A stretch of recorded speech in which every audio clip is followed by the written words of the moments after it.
First of all, I apologize for the informality of my clothing. I stepped out of the gross anatomy lab to do this Zoom thingy, and I'll be stepping right back in afterwards. To be fair though, this is my most formal scrub top.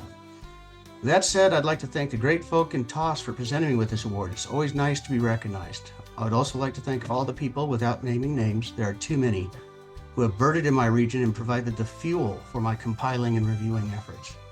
I'd also like to thank all the people, be they eBird contributors or local birders, who made the Texas Century Club such a blast for me, and who are now making it a blast for my significant other, Sherry Anderson, as well. Some counties are harder than others, but there's always somebody out there who has useful tips. Well, let's just say I love doing most of those things, and personally, it's always nice to get an award for doing things that most of the time you love. Professionally, I see my eBird recording, eBird reviewing, surveying, and compiling efforts as a second, almost full-time, completely unpaid job. And this might help the folk at my real job see the significance of citizen science and related efforts. It is going on my CV. Well, I may get in trouble with the high sheriffs on this one, as it isn't in Texas, but it would definitely be the Pacific Northwest. Pacific Northwest is where I completed my master's in zoology with a focus on avian ecology and evolution, and it is where I spent most of my 10 years as a paid field biologist doing field surveys and censuses of plants, reptiles, birds, and mammals. It is nice to be in a place where I have a gut recognition of most of the plants and critters that I hear or see, and the Pacific Northwest always gives me that experience. Well, in addition to the fact that traditionally it's a poorly birded region, it has the highest annual variability in terms of weather and the response of critters to this variability of any place I've ever lived. The downside of this is it makes it really difficult for me to make eBird filters that make sense. The upside is that I've been here since 1998 and the region is still capable of surprising me. One example, if I may, in most years, sage thrashers are difficult to find in the region during winter. Not impossible, just difficult.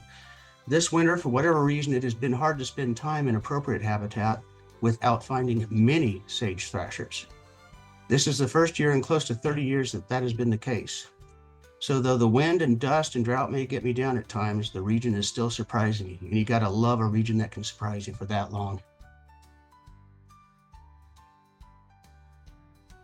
Oddly enough, it's going to be the love of butterflying as well as birding. Texas has such an incredible array of butterflies, some of which are truly stunningly beautiful. This caused me to fall in love with even the less stunning ones as well. And I'm talking about skippers, if you know what I mean. That's brought another dimension to my ability to enjoy the outdoors, even in places like the Pacific Northwest, where I'm generally on top of plants and vertebrates. This is kind of at the intersection of ethics and emotional well-being. And I guess it's why I always tell my medical students, this is the life lesson part of the interview. What follows is just my opinion. I might be completely wrong. So I'm going to start by quoting Dalton from the movie Roadhouse, the original Roadhouse, thank you very much. What Dalton had to say about bouncing was, be nice. I've got the same thing to say about birding. If an eBird reviewer requests more or better details, be nice and nicely provide the actual details requested. They probably have a good reason for flagging a species identification or count. If a fellow birder makes a mistake, and we all make mistakes, be nice and nicely help them get to the correct identification.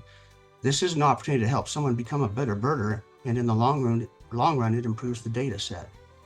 And by the way, if a fellow birder makes a hard call right, be nice and give them a good call or a pat on the back.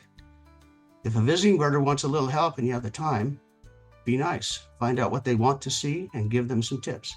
Then ask them to make sure they submit their reports to eBird, and then ask them if they'd like to come back and help out with the Christmas bird count. I think the saying is you catch a lot more flies with, honey than vinegar, okay? So I'm gonna go ahead and give a closing note here. I want to let all you know the reason that I couldn't be there to accept this award in person. Sherry and I are going to be making life interesting for eBird compilers in 59 counties in Texas during an already scheduled 2-week vacation. We will submit reports and we will nicely provide requested details.